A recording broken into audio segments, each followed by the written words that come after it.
When I was a kid, my family always sat down for dinner and had the same meal as each other just about every night. There were some differences between our plates, of course. I was a picky eater, my sister was vegetarian, and my mom went off lactose at some point, but in general, we ate together and mostly ate the same thing.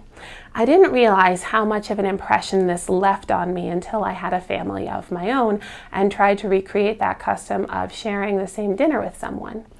My desire for shared meals led to drastic changes in my diet that led to me making myself sick eating the wrong foods. This video outlines the ways I engaged in emotional eating that didn't serve my physical health goals and how I've changed my thinking about food and love in order to preserve my health. When I first moved to DC 7 years ago, I had to find a way of eating that worked for me based on my skill set and my budget.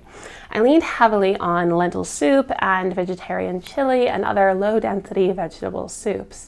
Those remained my staple diet for years, even as I experimented with more elaborate meat-based dishes that kept things interesting. I'd eat maybe 3 or 4 fancy dishes a week, and then the rest of what I ate was back to my legume-based diet. Gradually, I added salad kits and garden veggies to the mix, always sticking to vegetables as the core of my diet. Then, I met my wife.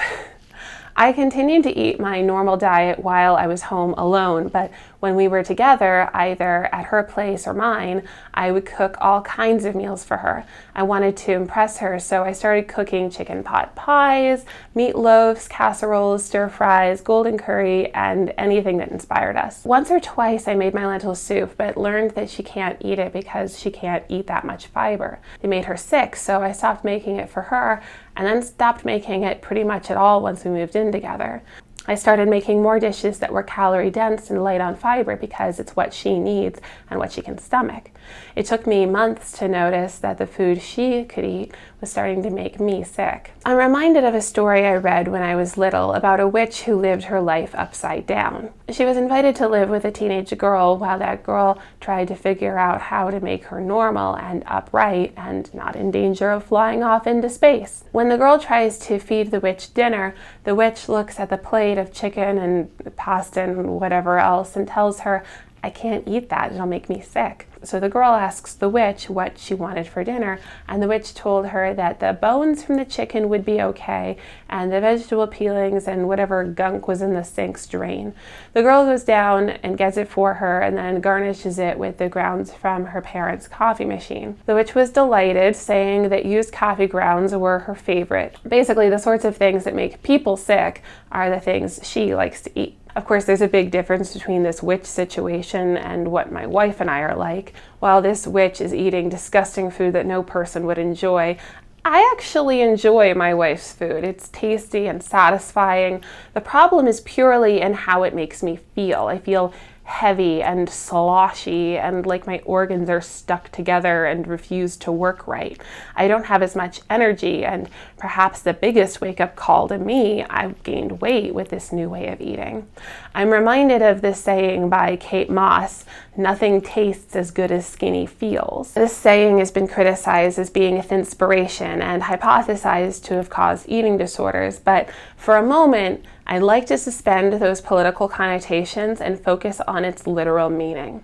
If a food tastes good but makes me feel dumpy and low energy and bad, then it literally doesn't taste as good as skinny feels, especially when there are so many delicious foods that also promote a feeling of wellness and, yes, prevent weight gain. For months, I was so in love with the idea of eating dinner together that I ignored the obvious signs that something was wrong. I tried wishing the symptoms away and tried looking for temporary fixes to a problem that stemmed from the food I was eating. It wasn't until I had a serious talk with my doctor that I realized just how deep the issue went and the extent to which I was engaging in emotional eating. Part of the problem was that I didn't really understand what emotional eating was or how it showed up differently for different people. I'd always heard people talk about emotional eating as something people with no self-control did because they were sad. Let me give you some media examples.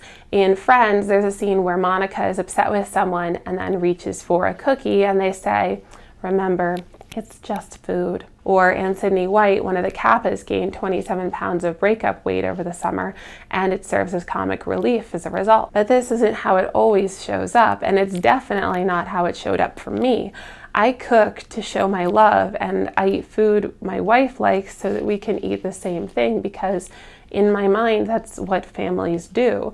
That's far from crying into a pint of ice cream. I have a feeling that a lot of people's emotional eating is a little more complicated too. For some, it might be loyalty to a family recipe that isn't good for their body. For others, it might be a desire to feed your kids that, for them, feels organic to their own ability to listen to and regulate their sense of hunger. So much emotional eating might be completely invisible because it doesn't manifest in the most obvious cartoonish form. It might also be, in some ways, harder to overcome because the powerful emotions that underlie these eating patterns are more complicated. I was faced with a choice. I could continue to make myself sick eating food that disagreed with me out of a desire to feel like we were having family dinner, or I could begin to cook 2 different dinners for us to eat next to each other. For me, the choice to pursue health and what my body needs was obvious, though still emotional. I wish I could eat the same food as her, and that wishful thinking is what kept me from making this change sooner. However, I can't eat the food she needs, and she can't eat the food I need. In order to restore and preserve my health, I had to examine these feelings that led to eating the wrong foods for me and finding ways to satisfy them. In other words, what if emotional eating wasn't the problem, but the symptom? When you really think about the emotion at the root of the problem, that helps you come up with solutions that meet all your needs, dietary and emotional. I love my wife, and I still cook for her all the meals I know she likes. I can even eat a little of her food and vice versa, but it's also important not to lose sight of the fact that the love we share can be shown and shared over making and sharing a meal, but doesn't have to come from always eating the same thing.